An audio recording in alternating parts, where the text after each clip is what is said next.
Bonjour à toutes, bonjour à tous. Comme promis, nous nous retrouvons pour les vidéos que nous vous annonçons depuis quelque temps. Donc on s'est préparé pour les semaines à venir afin de continuer à vous informer, de vous permettre de prendre conscience de la situation dans votre commune, dont nous soulignons à quel point elle est grave.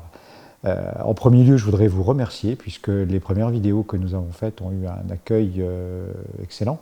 Il y a eu une demande d'information, il s'en est suivi beaucoup de questions, des demandes aussi d'informations sur de nouveaux sujets.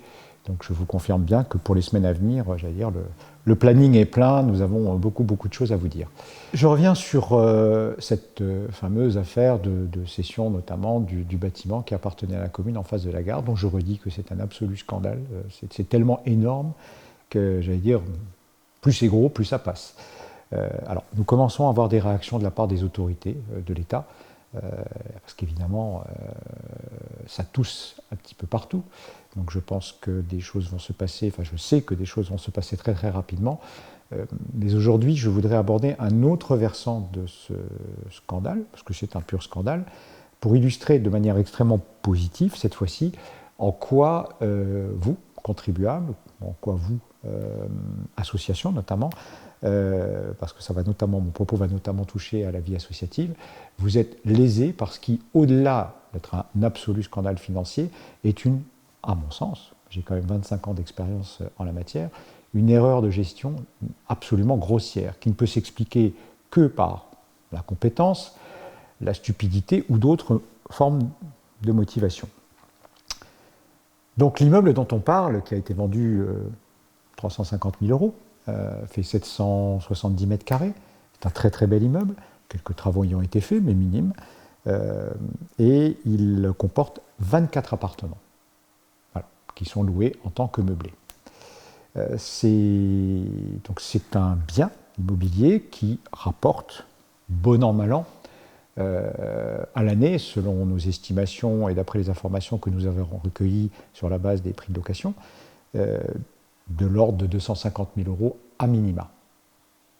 Prix de vente 350 000, travaux 200, 300 000, pas plus. Revenu de ce bien 250 000 euros. J'allais dire, la ville de Thionville réinvente la Française des Jeux ou l'euro-million avec un seul joueur et avec la capacité pour elle, nouvelle Française des Jeux, de perdre de l'argent. C'est un exploit quand même inédit. Passons. Mais beaucoup plus grave et beaucoup plus intéressant aussi pour vous en termes de gestion des deniers communaux. Là, je vais passer à un petit point un tout petit peu technique en le simplifiant au maximum. Dans un budget communal, vous avez deux sections. La section qu'on appelle la section de fonctionnement, qui a ses propres dépenses et ses propres recettes. Vous trouverez là-dedans toutes les dépenses courantes, le personnel, l'électricité, le soutien aux associations, etc., etc. Les dépenses courantes. Ces dépenses-là sont financées par certaines recettes, à commencer par les recettes de l'impôt, les dotations, etc., mais notamment l'impôt. En bas de ce tableau, vous tirez un trait et quand vous gérez bien, vous devez dégager un surplus qui vient dans la deuxième partie du budget de la ville, la section d'investissement, où là vous payez, on va dire, des travaux importants, qui vont eux-mêmes être financés d'une autre manière, par l'emprunt, par des subventions, par des choses comme ça. C'est comme ça qu'on va retrouver par exemple la passerelle, on reparlera de la passerelle, juste pour le clin d'œil.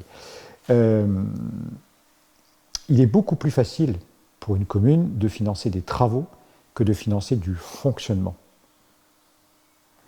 Les grosses difficultés financières des communes sont essentiellement sur le fonctionnement.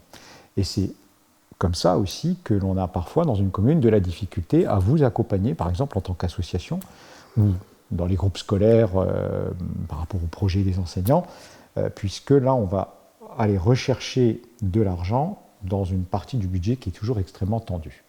Pourquoi je vous raconte tout ça?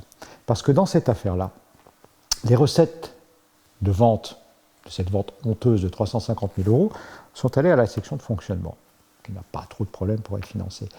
En revanche, si la ville avait été bêtement rationnelle, comme vous l'êtes, comme je le suis, comme n'importe qui l'aurait été en gérant en bon père de famille, elle aurait conservé cet immeuble, qui ne demandait pas beaucoup d'efforts de gestion, sachant que le personnel de la ville est parfaitement capable de le faire, il le fait pour d'autres choses, et ce bâtiment aurait généré de l'ordre de, mettons, 250 000 € de recettes par an. Des recettes qui viennent financer la section de fonctionnement, et donc notamment ce qui est le plus difficile à financer. Le meilleur exemple étant les associations. Les associations, c'est le cœur de la vie de la ville. Elles ont des projets exceptionnels parce qu'elles organisent un grand événement sportif, parce qu'elles ont un projet particulier, etc. Donc elles ont véritablement besoin d'être aidées par la ville, et les bénévoles sont souvent en situation extrêmement tendue. Donc ces recettes que la ville a choisi de donner à un promoteur, ce sont autant de recettes qui ne sont pas dans le budget pour financer la vie communale et notamment la vie associative. Donc au final, on a mal vendu de manière totalement scandaleuse un bien communal, voilà, pour une toute petite recette, et on s'est privé de le conserver d'abord dans notre patrimoine, c'est une valeur qui serait restée, et on s'est privé de recettes annuelles de l'ordre de 250 000 €. Ces recettes qui auraient directement pu accompagner tout le travail que vous faites, vous, bénévoles, je m'adresse notamment aux bénévoles actifs dans les associations, qui allez régulièrement solliciter la ville, qui vous dit régulièrement qu'elle n'a pas d'argent.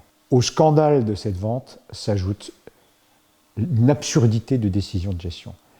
Donc, quand nous critiquons, quand nous dénonçons des choses qui nous semblent pénalement répréhensibles, nous voulons aussi, à travers une vidéo comme celle-là, vous montrer qu'au-delà de ce scandale, il y a une aberration dans la gestion de la commune. C'est véritablement, je ne peux pas imaginer que c'est un problème de compétence, parce que là, ça dépasse tout en termes de gravité. C'est donc véritablement un choix, qui est un choix où la commune se dépouille, et vous dépouille, parce que personne, aucun élu n'est propriétaire du patrimoine de la commune, ni de la commune. C'est votre patrimoine qui a été dilapidé, et c'est les recettes qui allaient avec qui ont été données. Voilà, rendez-vous pour la prochaine vidéo dans quelques jours.